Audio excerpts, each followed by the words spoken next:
Hello. तो इस video में हम लोग सीखेंगे आंसर राइटिंग पार्ट 2।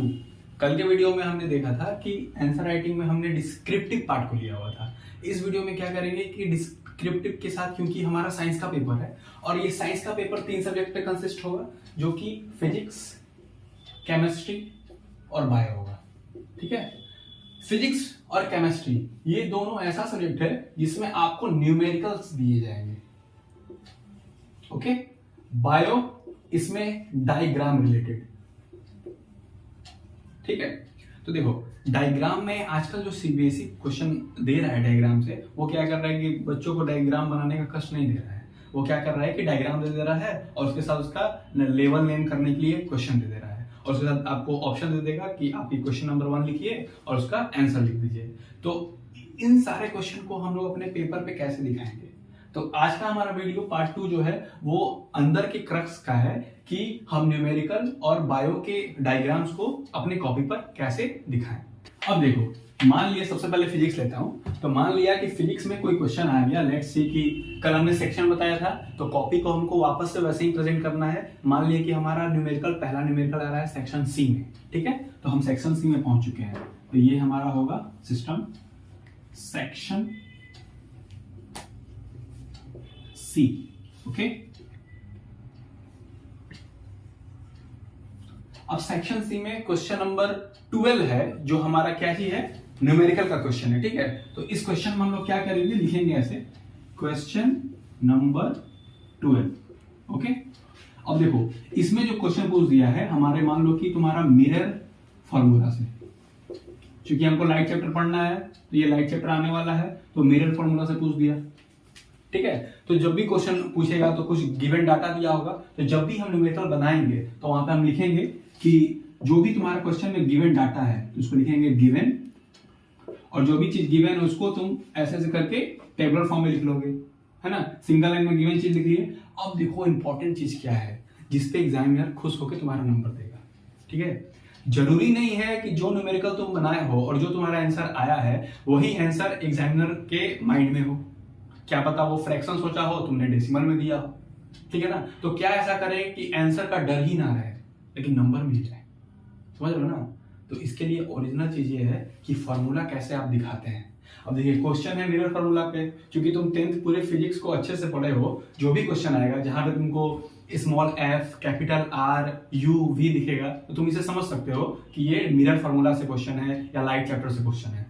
तो इस केस में हम क्या करेंगे कि मान लो मिरर फॉर्मूला से क्वेश्चन आ गया तो हम गिवन डाटा उतार लिए क्वेश्चन से। अब वहां पे क्या करेंगे कि हम लिखेंगे जो भी हमारा फॉर्मूला यूज हो रहा है, 1/f = 1/v + 1/u, मिरर हो या लेंस हो, यहाँ पे माइनस भी लगा लो।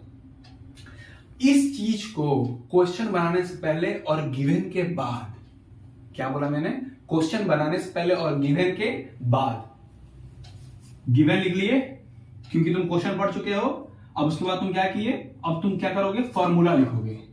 ये क्या होगा तुम्हारा फॉर्मूला, और इसको ऐसे डिब्बे में दिखाओगे। ठीक है ना, और यहां पर क्या करोगे, दिखाने के बाद एक छोटा सा यहां पर स्टार दे दो, काम खत्म।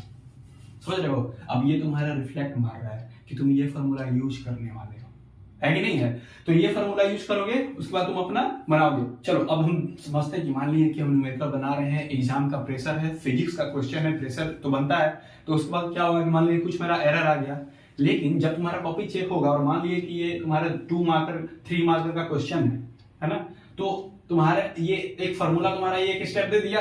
सीबीएसई क्या बोलता है, स्टेप पे नंबर। तो ये तुम्हारा एक स्टेप दे दिया, तो यहां पर तुमको 1 मार्क मिल गया। समझ रहे हो। न्यूमेरिकल है 2 4 5 6 7 8 लाइन तो लगता ही है इसका, क्योंकि मैथमेटिकल व्यू में जाता है ना। तो हम फिजिक्स के न्यूमेरिकल को कुछ इस तरह से सॉल्व करेंगे। Again I repeat, overall summary. सबसे पहले क्वेश्चन पढ़ूंगा, उसके बाद गिवन लिखूंगा, उसके बाद उसमें अप्लाइड फॉर्मूला वो लिखूंगा सेकंड स्टेप में, उसके बाद मैं अपना सॉल्यूशन दे दूंगा। डन। उसके बाद अब हम देखते हैं, ये तो फिजिक्स का न्यूमेरिकल होगा। केमिस्ट्री में भी रिएक्शन पूछने वाला है ना। तो केमिस्ट्री में जब रिएक्शन पूछेगा तो हम क्या करने वाले हैं, देखो। अब देखो केमिस्ट्री में मान लिया कि कुछ क्वेश्चन आया केमिस्ट्री के, चूंकि न्यूमेरिकल बेसिस क्वेश्चन है, तो केमिस्ट्री में किस टाइप का क्वेश्चन आने वाला है, उसमें तुमको मेन प्राइम फोकस करना है बैलेंसिंग वाले क्वेश्चन पे, रिएक्शन वाले क्वेश्चन पे, समझ रहे हो ना, फॉर्मूलेस पे समझ रहे हो ना। अब देखो मान लो कि कुछ रिएक्शन दे दिया,